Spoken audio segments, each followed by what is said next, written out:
Hi, in this video we are going to talk about a concrete example for the Dijkstra shortest path algorithm.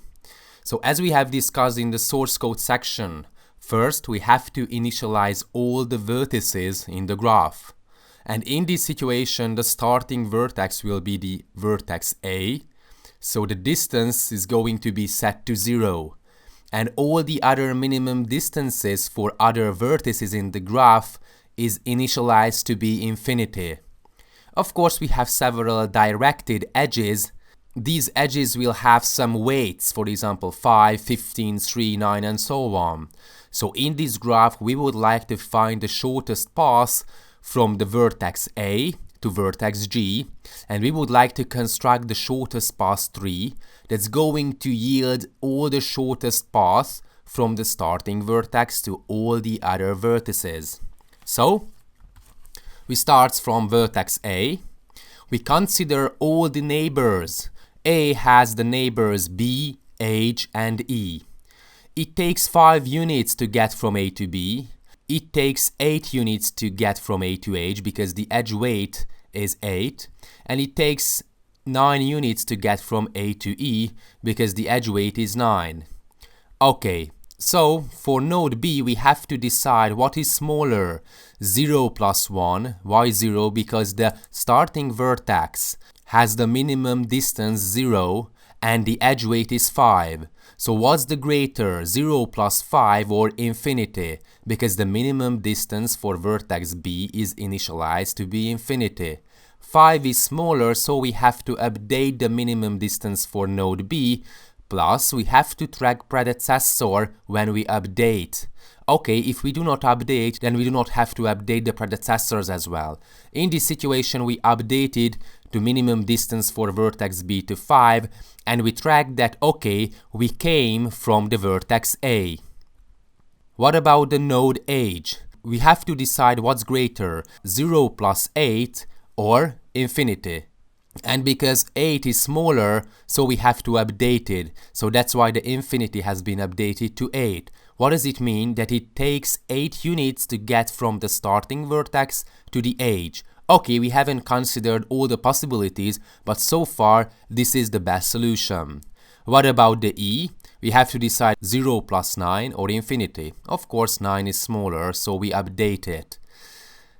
In this situation the heap content will be B, H and E. So we have 3 vertices on the heap. The B has the minimum distance 5, H has the minimum distance 8 and E has the minimum distance 9.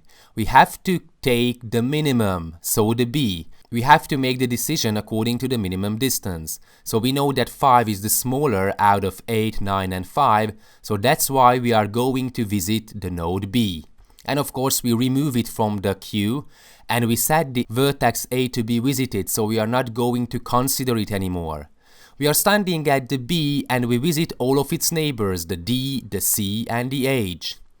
We pose the question that for the node D, for example, what's the smaller, 5 plus 15 or infinity? Why 5 plus 15? Because we know that it takes 5 units to get to B and another 15 units to get from B to D. So that's why the overall cost going from A to D will be 20. 20 is smaller than infinity, so we update it and we update the predecessor. So the predecessor of D will be the B.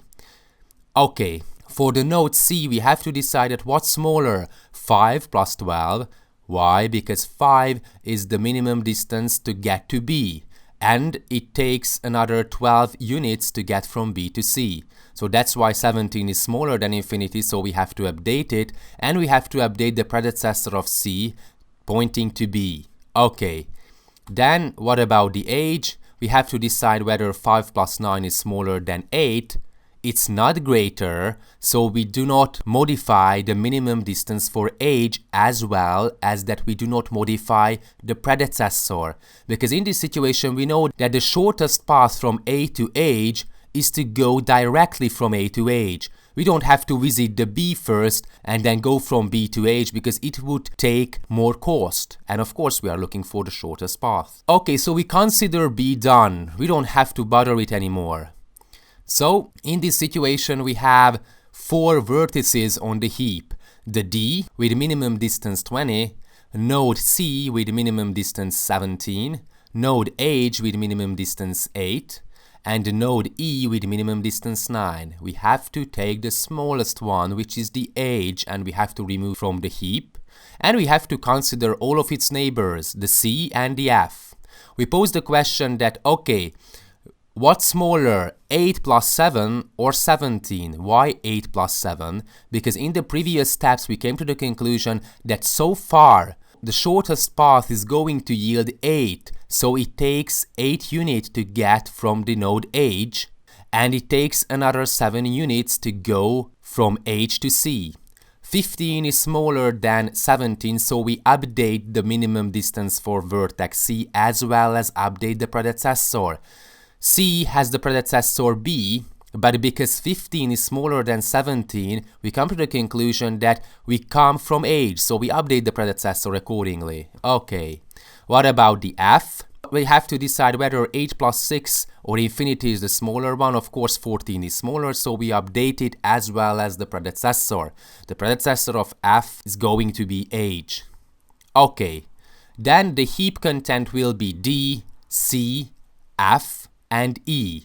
E is the smallest one, so we keep visiting it and consider all of its neighbors.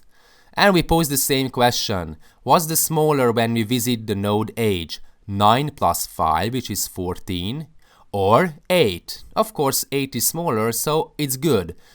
What does it mean?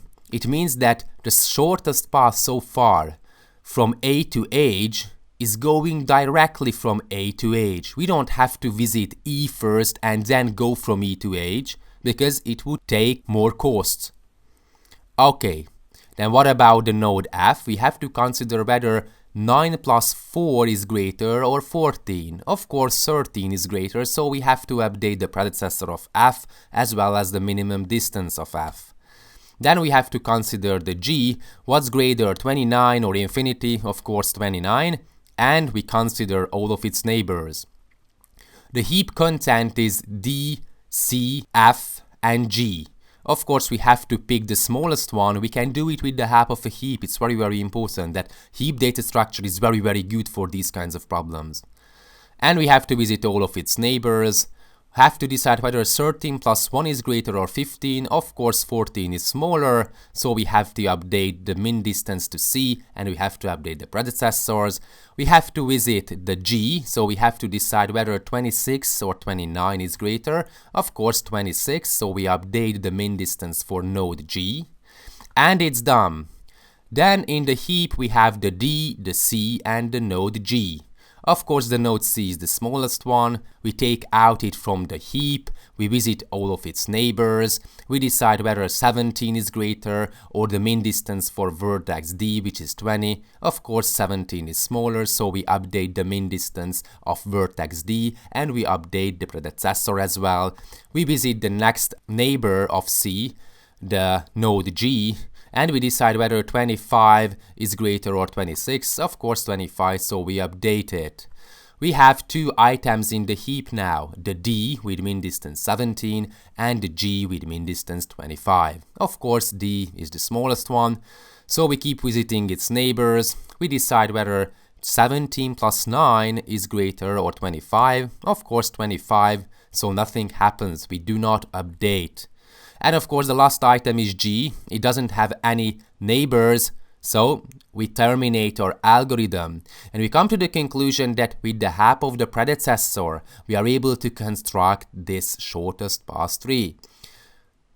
Why is it good? Because we just have to calculate it once and we can reuse it as many times as we want, but it's very important that if and only if the starting vertex haven't changed.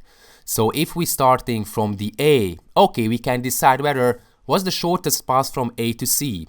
It takes 14 units and we have to go to E, then to F and then to C.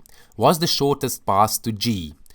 It takes 25 units to get there from vertex A, and we have to go first to the vertex E, then from E to F, then from F to C, and then from C to G. So basically this is how Dijkstra's algorithm works. We are going to have a heap And as far as the heap is not empty, we are going to get the vertex with the smallest minimum distance.